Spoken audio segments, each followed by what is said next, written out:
En vérité, c'est de la limonade. Parce que c'est l'été. Bonjour, bienvenue sur ma chaîne. Aujourd'hui, je savais pas trop quoi faire pour revenir sur la chaîne étant donné que je suis partie en vacances la semaine passée et que la semaine d'avant, ben ça me tentait pas de faire de vidéo. Fait que j'en ai pas fait. Donc pour revenir, je me suis dit que j'allais faire un truc un peu relax et en même temps cool. Donc je me suis dit, on va faire un tag. Et donc ben j'ai sélectionné le tag totalement hors saison étant donné que moi je ne bois plus trop de thé ces temps-ci étant donné qu'il fait chaud, enfin c'est l'été. Mais bon, c'est un tag qui me tente bien depuis très longtemps, je me suis dit que j'allais le faire. Donc voilà, je l'ai vu initialement sur la chaîne de Pico, qui je crois l'avait pris sur une autre chaîne, qui l'avait pris sur une autre... Vous connaissez le labyrinthe, je vais mettre les liens en description. Donc pour chaque thé, je crois qu'il y en a en tout 10, il va y avoir un livre qui va correspondre. Donc ben, je suis partie. Je n'ai pas écrit cette vidéo, donc je vais partir, mais dans tous les sens. Premier thé, English Breakfast. Un livre que tout le monde m'a recommandé et donc que j'ai fini par lire. Cyrano de Bergerac d'Edmond Rostand. Que, je ne sais pas, tout le monde l'avait lu autour de moi. Je crois que c'est à l'école que les autres classes l'avaient lu. Et pas la mienne, et tout le monde avait adoré, et c'était leur pièce de théâtre préférée de tous les temps. Et ben, j'ai fini par le lire l'année passée, et c'était excellent. Je comprends tout à fait pourquoi tout le monde adore cette pièce-là. C'est tragique, c'est drôle, c'est beau, l'écriture est incroyable, le personnage de Cyrano est juste un des personnages les plus marquants de la littérature selon moi, et c'est un de mes livres marquants de l'année passée, donc forcément j'ai bien aimé. Et en plus j'avais trouvé cette petite édition pas du tout, pas laide du tout, qui pèse super lourd, mine de rien. Deuxième thé, L'Earl Grey, que j'arrive pas à prononcer mais c'est quand même mon thé préféré. Un livre sombre qui t'a laissé une forte impression une fois que tu l'as terminé.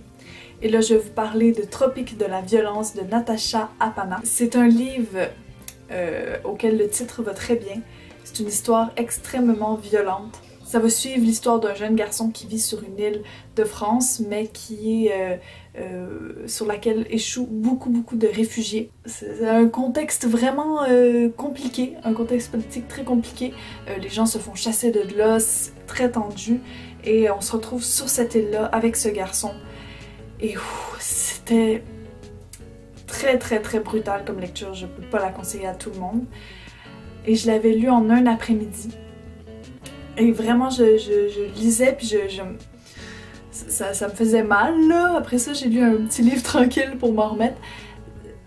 Ouais, mais ça m'a laissé une impression très nette et à la fois belle, étrangement, au travers de toute l'horreur de cette histoire-là. Et ouais, non, c'est ça, voilà. Si jamais vous êtes tenté, allez-y, parce que ça marque, mais attention, parce que ça blesse aussi. Rooibos, un livre qui te fait découvrir un autre pays. Et là je vous parle de Persepolis de Marjane Satrapi, qui est donc une BD en 3 tomes, moi j'avais lu une intégrale, et qui va en fait parler, elle va parler d'elle, mais au travers de sa vie, elle va parler de la dictature en Iran. Donc elle va un peu connaître toutes la montée au pouvoir de la dictature, tout ça. Et voilà, on va suivre cette histoire-là de son point de vue. Et ben moi, ça m'a fait apprendre beaucoup de choses. Malheureusement, ça m'a pas tant fait apprendre sur le pays, ça m'a plus fait apprendre sur la politique compliquée et assez, voilà, assez pas cool de cet endroit. Malheureusement, peut-être qu'il faudrait que je lise quelque chose qui va m'apprendre aussi un peu plus sur la culture et sur les côtés positifs, parce que bon, quand même.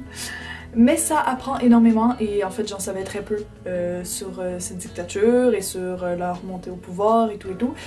Donc de ce point de vue là, bah, c'est très bien fait. En plus bah, c'est cool parce que c'est quelqu'un qui l'a vécu qui en parle.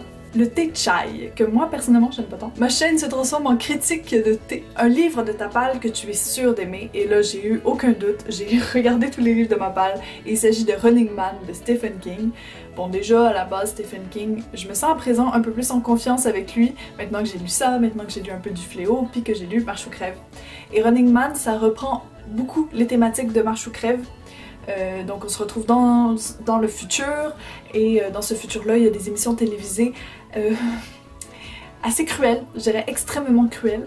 Et l'une d'elles, il s'agit de la Grande Traque, donc ils vont lâcher des gens dans la ville et tout le monde va essayer de les tuer. Voilà, donc ça va être difficile. comme lecture, un peu comme Marche ou crève, j'ai l'impression qu'il y a un peu la même thématique. Mais Marche ou crève m'avait tellement plu que j'ai vraiment aucun doute. Je sais que Running Man, ça va marcher, que je vais être prise dans le rythme, que je vais être prise avec les personnages, avec les thématiques, avec tout. J'ai aucun doute, donc voilà, ça c'est la valeur sûre. La valeur sûre qui est quand même assez gore, mais bon, elle est sûre. Darjeeling, une pépite que tu aimes tellement que tu la recommandes à tout le monde.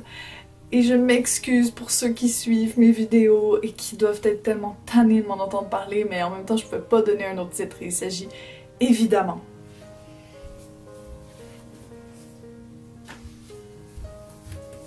de Martin Eden, de Jack London, que ça fait plus d'1 an que j'arrête pas d'en parler, que j'arrête pas de le brandir tout le temps partout.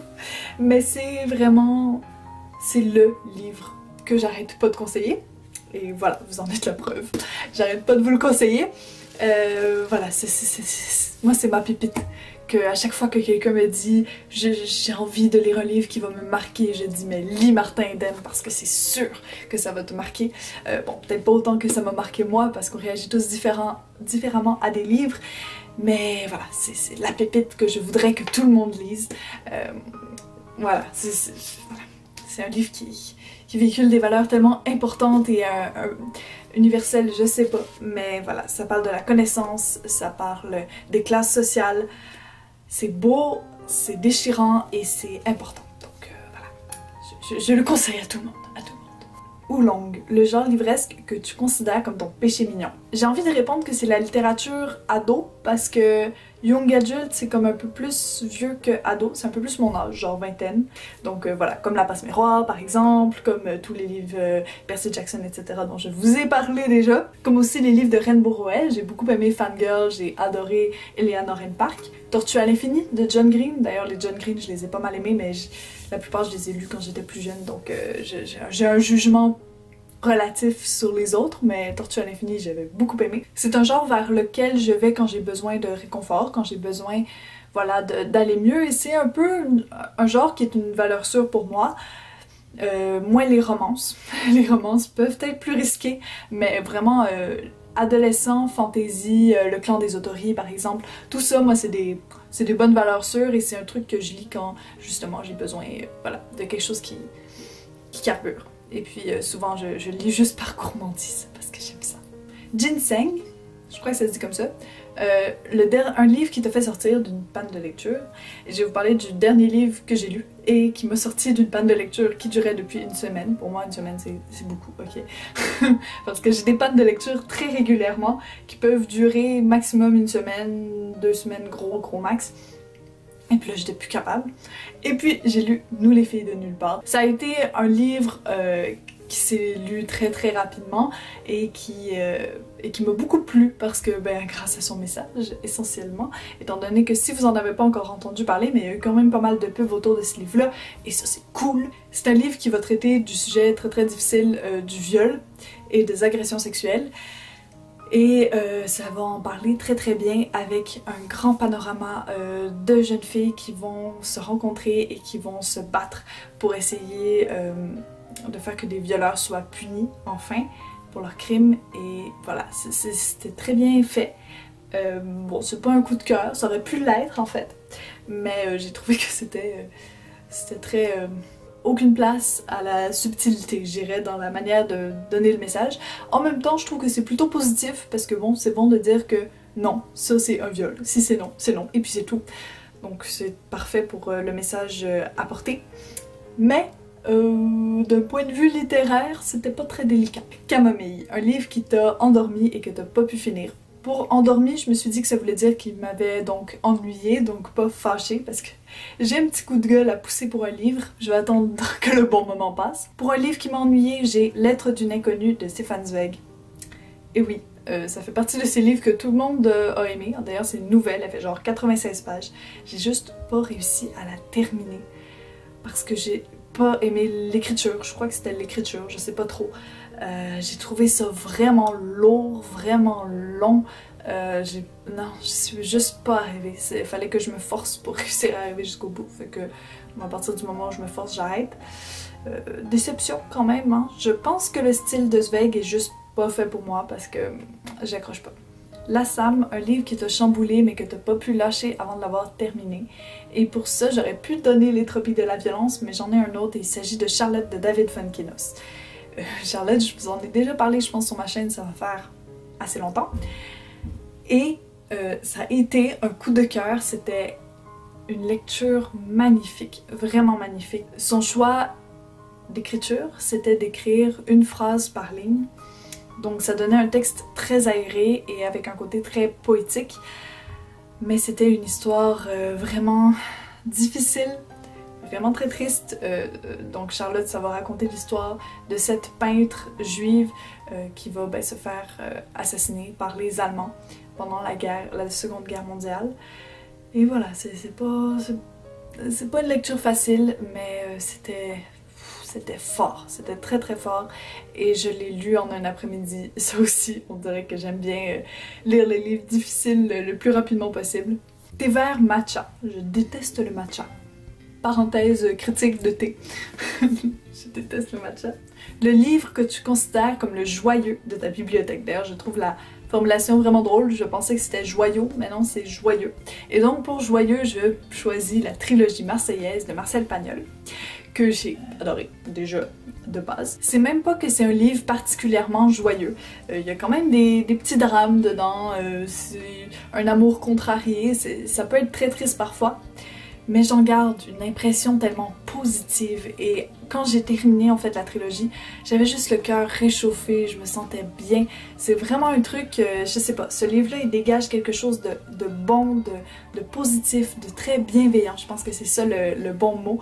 Les personnages sont bienveillants les uns envers les autres et ça c'est assez rare qu'on voit ça dans les livres. Puis ça m'a vraiment fait du bien de lire ça. Fait que je me le garde en fait pour quand je vais me sentir un peu triste ou plus déprimée, pour pouvoir le relire et justement ressentir à nouveau cette impression-là. Donc juste quand je les regarde dans ma bibliothèque, je trouve que c'est ça. Ce sont les livres joyeux de ma bibliothèque. Puis je les ai mis ensemble pour qu'ils sentent bien tout ça. Donc voilà, c'était le Book Tag Tea. Ça sonne drôle. Ou le Tea Book Tag, je sais plus l'ordre dans lequel c'est supposé être. C'est un tag qui me tentait depuis longtemps et je suis bien contente de l'avoir fait. Donc je vais essayer de garder un rythme d'une vidéo par semaine, ou plutôt de reprendre un rythme d'une vidéo par semaine.